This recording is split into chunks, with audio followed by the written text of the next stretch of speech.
Welcome to this C4A Academy episode where we will discuss coaching on the 26-letter stencil. We will review the 3 steps for the transition and give you some tips for getting to difficult letters.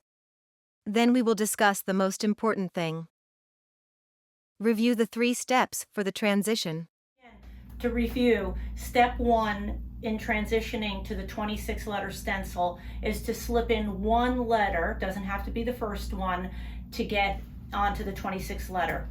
The second step is to stick in 2 letters that are not consecutive. So in melodramatic, the E may be in the C at the end. And then the third step is to try to do 2 consecutive letters when you have mastered those other things. So. Okay. Exactly. Mm-hmm. Okay. And again, don't rush. Take your time. Work on your prompting. Your coaching should start to increase because on this board, or if it's easier to see, I can also bring up a sensory board. Remember that unlike the 3 boards, you have 5 rows of letter instead of 2. Mm-hmm. You also have 5 rows across, okay? And on the bottom, you actually have 6 letters. So how do you get a student to a G? Really hard for people at first. Mm-hmm. So you're going to have to start increasing the kinds of verbal direction prompts you're using potentially. Mm-hmm. So a lot of things like towards the right, towards the left, near the bottom, Mm-hmm. towards the top. Okay. Also, it's really important to have mastered in the corners. In the Mm-hmm. corners. Okay. It's also important to say a lot now in the middle or near the middle. Mm-hmm. I on this board use a lot of inch up, inch down, inch right, inch left, or shift left next door. Mm-hmm. Because there's that tendency a lot of times where they're trying to get left and the hand will kind of over move. Okay, so learning to inch, getting those letters right next door. You will also frequently see a lot of them tapping around the letter. You'll see a lot more what I call eye skips on this. Mm-hmm. So they're going for the B, you'll see a lot more of that skipping right over it. Remember what to do. If you're going for the B and you see an eye skip, I immediately lift the board, do an eye reset, Mm-hmm. and say, it's right in between those 2, you're eye skipping. Mm-hmm. Now up and get it towards the corner on the left. Mm-hmm. Increase my prompt level to help them get there at first. Okay, so how about if somebody you're trying to get that 1 or 2 letters in on the 26 and they have not hit the right letter 5 times, let's say, do you then go back to then you put in the 3 letter, the 3 stencil ones? What I would probably do is one of 2 things, and again, a little bit of a judgment call here. Mm-hmm. I mean, if they're truly lost on this, it's probably not time to bring it in. Yes. Or I'll stay a lot longer on just 1 letter Mm-hmm. until their eyes are more used to looking at it. Okay. So sometimes I will do the following. If the word is melodramatic and they absolutely just cannot get to that C, Mm-hmm. okay, they just keep hitting the D and the B. Mhm. In that case, I'll probably bring this back in. Right. Just because it's also in the middle, Yeah. on the top, and it gives them a little bit of a chance to, and remember, I'm a regulation partner as well. Mm-hmm. This is not supposed to be stressful. That can really stress them out. Mhm. I can't get my damn hand to go to the C. Mm-hmm. So bring this in. Or I might, again, judgment call, depending on how well they're doing, generally speaking, on this board. I might have it here and Yeah. remember that auditory cue. Right. I might give that auditory cue and then do that for a day, 2 Right. days, and then drop it. The 26-letter board is a big transition for us, so please follow these tips of weaving it in and increasing your coaching level so we don't get frustrated. Getting to difficult letters. Now, we had talked about in an earlier video about how sometimes you put pieces of paper behind either certain letters Yeah. or even all the letters Right. for certain people's Correct. visual. What are your thoughts about, especially in the beginning, about using that kind of method? Again, I don't do it first. Mhm. I do it if necessary. Okay. So there are students who most certainly have a harder time at the middle of the board. Mm-hmm. Okay, and there are also, by the way, certain letters that I've noticed, to be more difficult. All right. So, for example, the J is probably, for reasons I can't explain, in my student population, the most difficult letter to go to. Mm-hmm. The I is also hard because it's so thin. Mm-hmm. It has no bulk to it. Mm-hmm. Okay. The G is hard because we use the A so frequently that frequently their hand passes right over it and they end up in the corner. Mm-hmm. So you notice patterns. Look for patterns. If your speller has a hard time getting to those letters right in the middle of the board, okay, you can take cut out little pieces of colored paper. Mm-hmm. I do it in different colors so I can use it as a prompt. Right. Right. Go to the green. Go to the green in the Mhm. middle. Find that green letter in the middle. Mm-hmm. Okay, find the pink letter in the middle. Okay, I have seen boards where every single letter is color coded. I don't really do that. Mhm. I try to pick key letters that I can use. I can also say things like, if I do the whole middle of the board, I can say, get your eyes to the one that's next to the pink or to the left of the pink. If let's say I'm going for the L and the M is pink. Yes. So I can use those to help them shift their eyes. Okay, I don't tend, as I said, to do it first, but if I'm noticing that there's certain things that they're really struggling with, it's my job as their communication partner to figure out ways of increasing their success. So again, not something I've seen you do, but maybe I just haven't seen it. We talked about how you can put a piece of cardboard on the 3 ones to be able to cover over the top or the bottom. Do you ever do anything similar on the 26 where you actually have a piece of cardboard maybe to flip it? I haven't. You haven't done that? No. Okay. I haven't, because I'm so confident by the time, because remember the beauty of these boards. I know everybody does hate them, Mm-hmm. but the fact is that what you have taught your non-speaker in these boards is to listen to your voice and be able to move up and down and left and right Mm-hmm. and get to the corner and inch over. If you have been using those kind of prompts and they are able now to listen to your coaching and do it, Mm-hmm. okay, I don't find that it's difficult then from them here. Okay. This is a key point.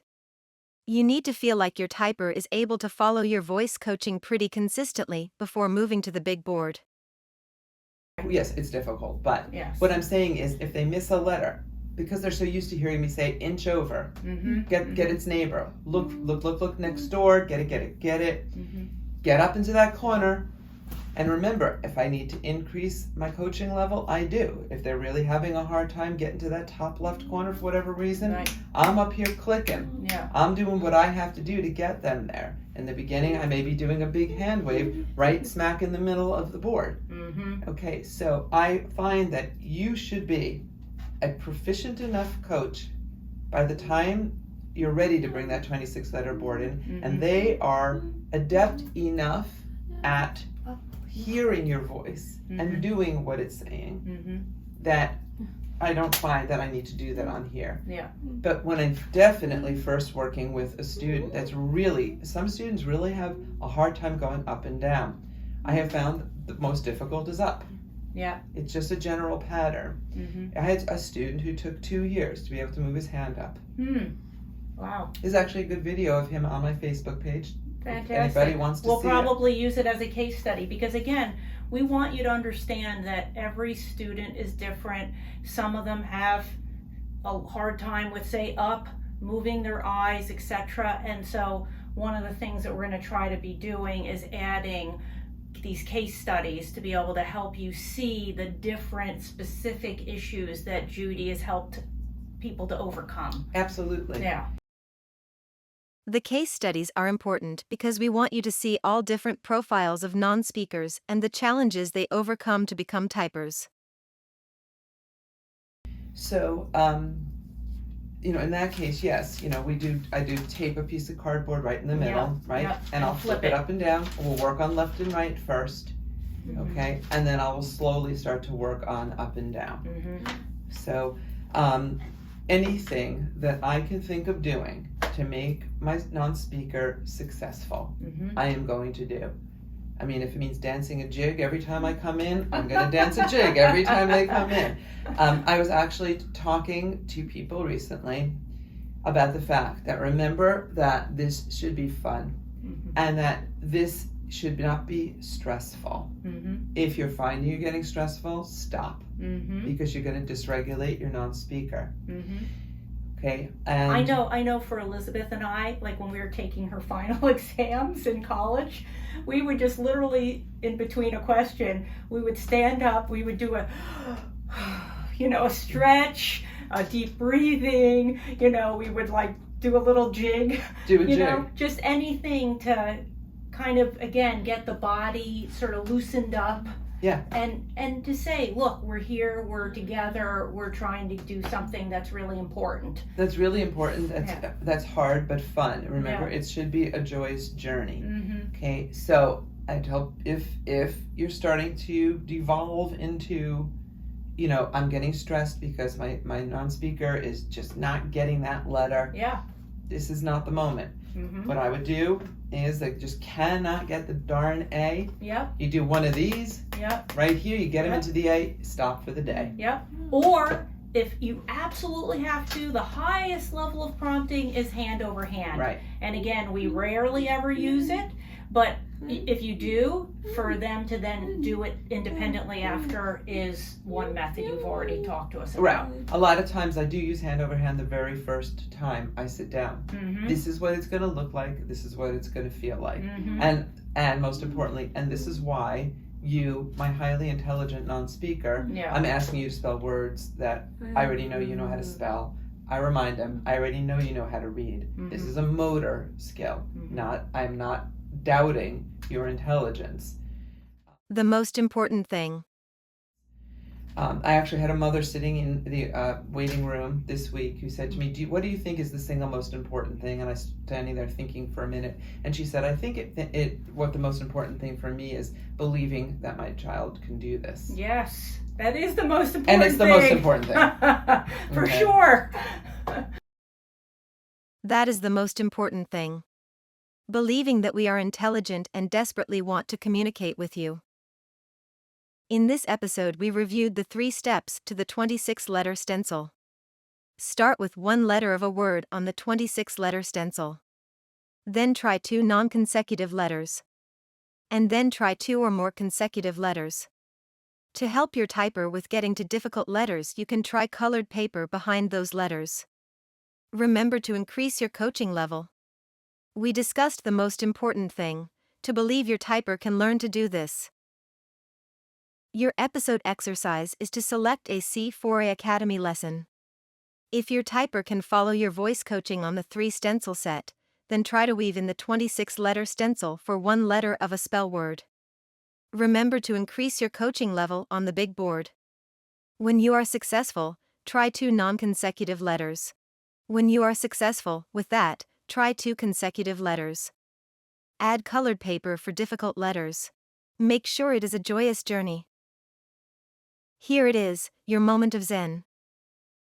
And action! I, keep going. A, M, T, H, E, I M T H E, S N, M N,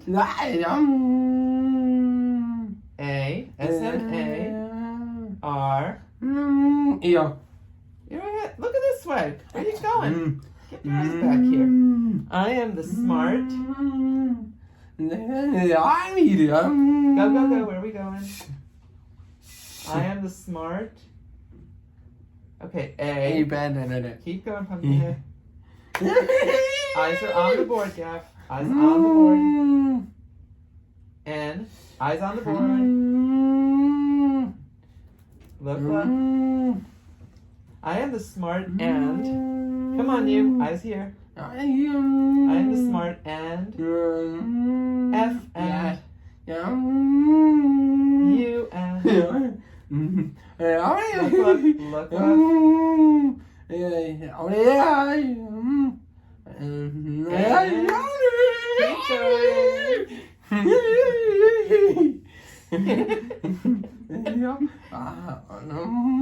Look. I am the smart and funny. O and O. Look. Yeah. And come on. E. I am the smart and funny one.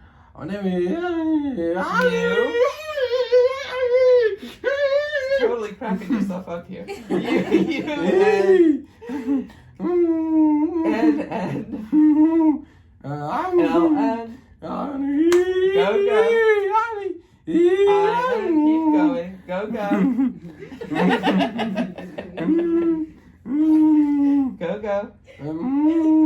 K and come on. Go.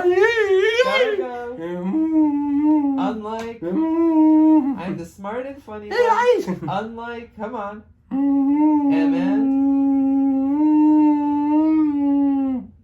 where you going? Y and keep looking again. Come on. T keep going. Keep that hand moving. W and I'm the smart and funny one. Unlike mine. And last letter there is. Get it. And man, you done? Done. I'm the smart and funny one, unlike my twin. I'm telling Noah on you.